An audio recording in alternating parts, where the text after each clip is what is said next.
I've got a couple of these really nasty old gate wheels I need to clean up, replace the bearings, grease them, whatever, repaint them.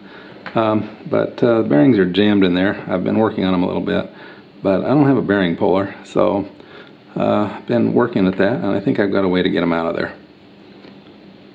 So inside here is a gap between these two, and if I had a puller, I could probably put the puller in there and yank these things out, but I don't have a puller. So what I'm going to do is I'm going to take this little tool I've made like this, and when I put it down in there inside that gap, and then I drive a pipe or something from the opposite side, it's going to jam on this thing, forcing this bearing out of there.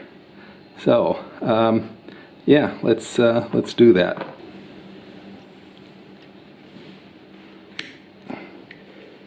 Oh, now I need to put the pipe on the other side and tap it out of there.